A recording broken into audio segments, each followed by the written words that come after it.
Hello, my name is Nathalia Lima, and I will be presenting on exam preparation tips and test-taking strategies on behalf of the Friendly Neighborhood Student Success Center at the King's University. So let's go ahead and jump right on in. First off, first things first, you always got to get your syllabus read and know what the assignment looks like. This goes for any assignment and especially goes for taking tests. You want to gather as much information about what the assignment will look like. So pretty much you're looking for, is this an open or closed book exam? What kind of questions are we looking at? Are we going to be looking at multiple choice, short answer, essay questions?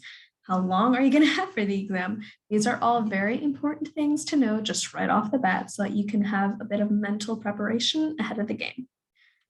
Secondly, you always want to make sure that you're taking good notes. Just in general, this is good practice to be doing throughout your semester. But especially when test season comes around, these come in handy big time, trust me. You want to be noting all your main ideas and overall topics. So these can often be found in PowerPoints as well. And often professors will make that available. So PowerPoints are excellent resources for when you are looking for things to study for an upcoming exam. Also, keep an eye out for lists. Often there will be several lists of just random things throughout the class that obviously pertain to the topic that you're learning about. But these are very important to keep in mind. They will often turn into either essay questions where you will kind of bullet point them out and give a little bit more information on them, or they can turn into more multiple choice or short answer questions as well. And just for when you're taking notes, it does help to kind of visually chunk them on the page a little bit. It helps to give just, again, a bit of a visual differentiation between one list and another list and another list, just to kind of help things keep a bit more ordered. Also, always be listening for any hints that the professor may give as to what might be on the exam. So often our professors here are wonderful, and throughout the semester, you can hear them say little things like, this might be on the exam, this might be on your final, this might be on your midterm. I'd keep an eye out for this, hint, that sort of thing. You always want to be keeping an ear out for that and seeing if they can give you any little bit more idea as to what to be studying for the exam. And just, again, as a general rule, it always helps to restate things in your own words. So with these definitions that you're getting, with these lists, as long as you're getting the key terms down and the overall idea of the topic in, and you're using any keywords that the professor is pointing out that they want to see, then you'll be good. But do try to incorporate it into the way that you speak and think. It will help you with memory. Study guides. So these are a gift to mankind, and often some professors will offer them. You want to fill them out as close to the time that you got them as possible. So if you got them on Monday and you have a Monday, Wednesday class, you probably want to do your best to get that in by that Wednesday, by that coming Wednesday class. Just because it'll give you more time to go over a completed guide for what to study for the exam, instead of trying to fill in little gaps here and there with your study guide. And then the day before your exam, you have to cram everything in. So it never hurts to just give yourself a bit more time to be a bit more prepared. And these are pretty much just either they will give you an idea of the topics that will be covered. Some of them might kind of look more how the exam will be patterned and kind of give you an idea of what short answers to be looking for, what essays questions to be looking for, that sort of thing. And it really is essentially, as it sounds, a guide for what to study for your exam. So pretty straightforward. Pretty good so far. Memorization tools. So there are so many memorization tools out there, but these are a few of the ones that I have found to be the most effective just in different students that I've seen and also personally. So memory dumping is a big one and pretty straightforward. You just dump all that you remember on the topic. So if it is asking you to get a list together of things, you just dump all that you can remember of that list, be it the different items on the list or definitions. You just put down whatever it is that you remember for sure. And then once you have that, we can refine that down and fill in some gaps using the study guide. So if you missed a couple keywords, we can start adding those in, and then that can be a part of what you're going over as you're studying that more. And the nice thing is these can also become flashcards, which are also far easier to be studying. And it depends. For some people, flashcards are actually easier. For some, it's easier if they have a whole sheet of paper to be looking over. And that'll be something that you just kind of learn for yourself on your own academic journey here. Also, repetition. Repetition is key, and I can't repeat it enough how important it is. It really does help to just go back and go over and over and over things.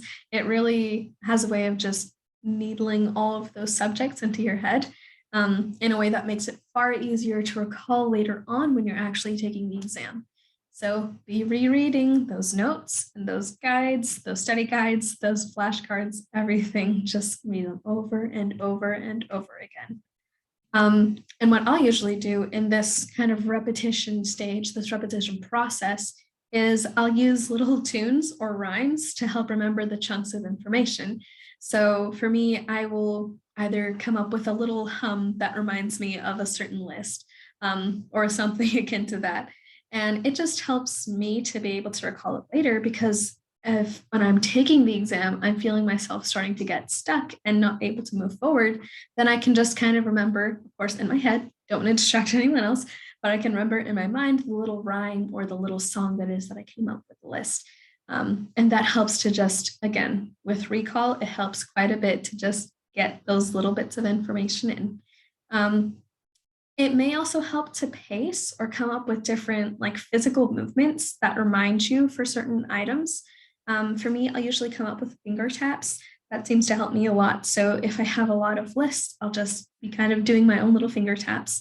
And I found it's much less distracting for other people. So it's not like foot tapping or, shaking the leg of the table or anything where it might distract another student, but it's still something that I can do personally that helps me to be able to remind myself of what it is I'm trying to remember.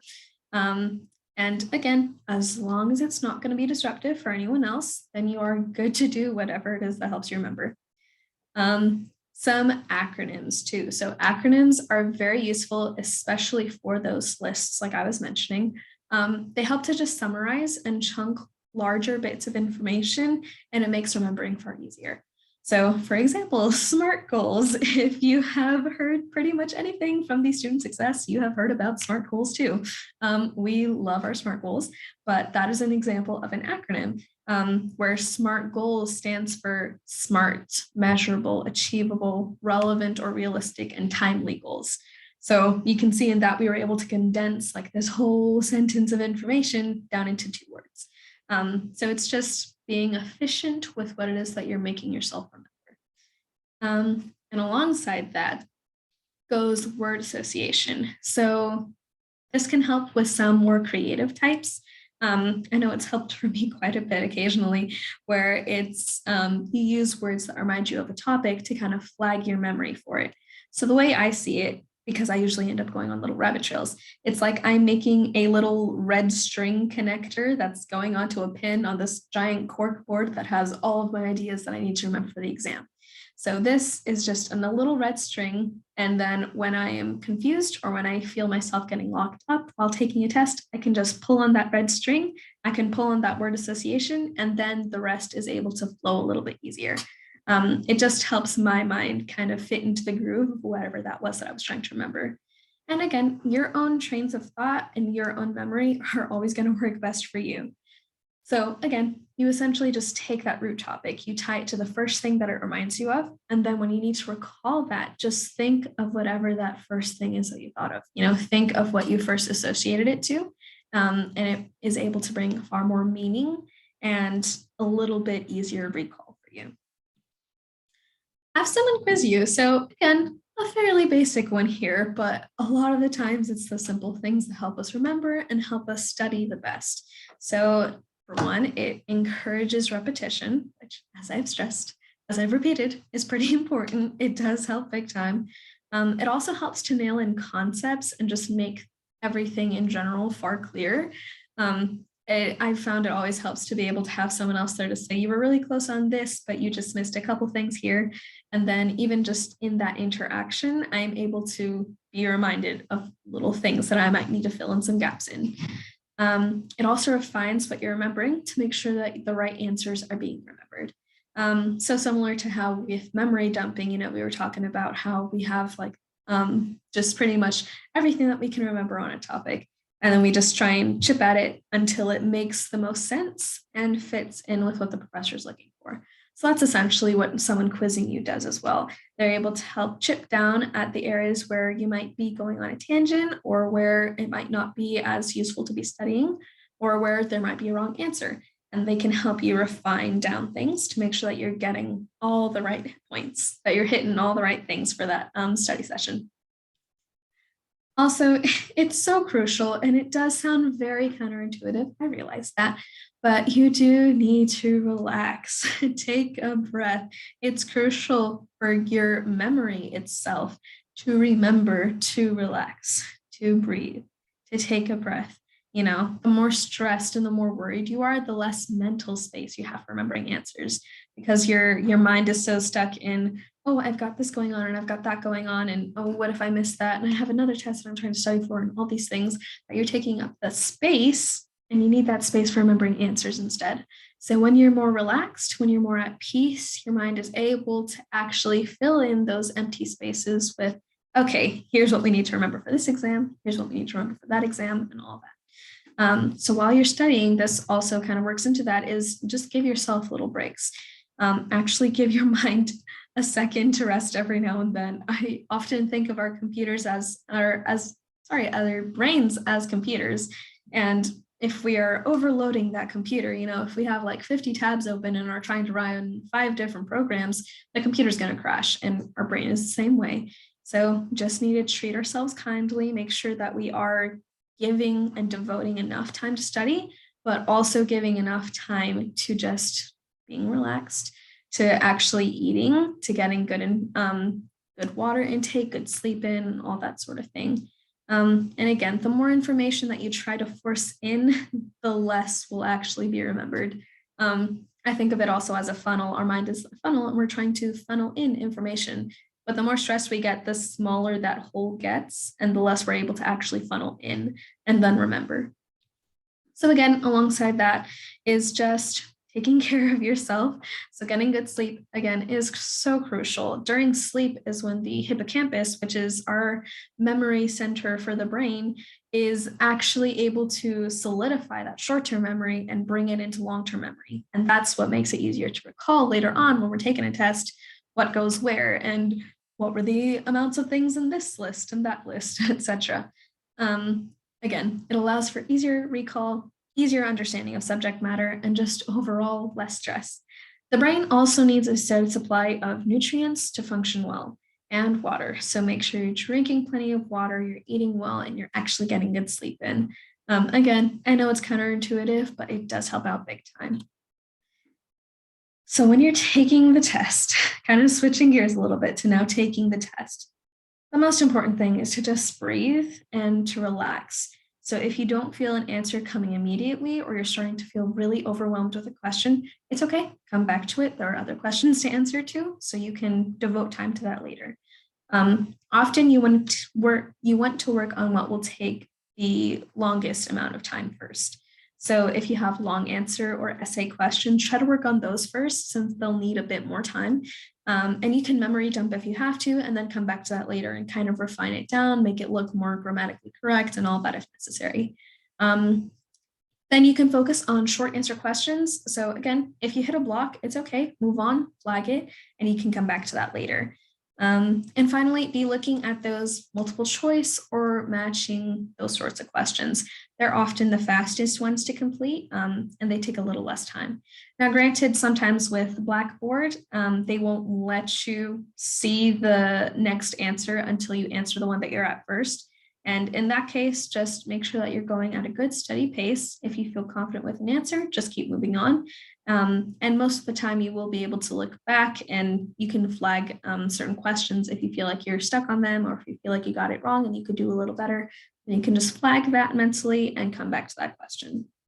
And also in general, just again, if something is stumping you, just move on. The answer will come and it'll be far easier to breathe, time to relax, and then you can come back to it later.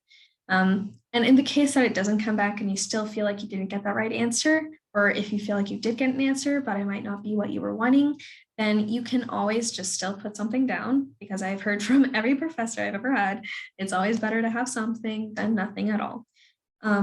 And those are pretty much the main things to be keeping in mind when preparing for a test, when taking the exam.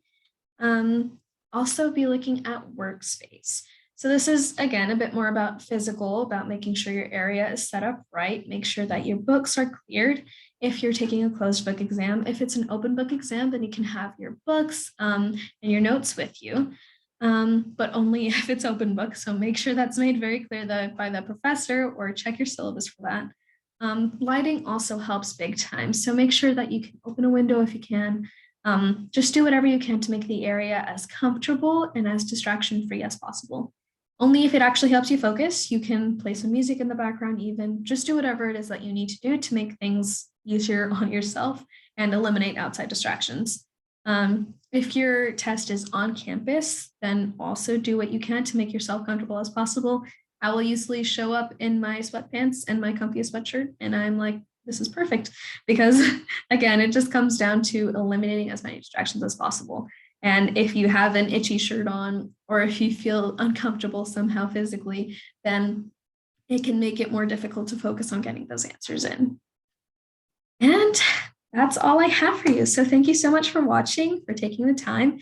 If you need any further assistance or information, just have some questions, always feel free to contact us at the studentsuccess@tku.edu, or give us a call at 817-722-1760.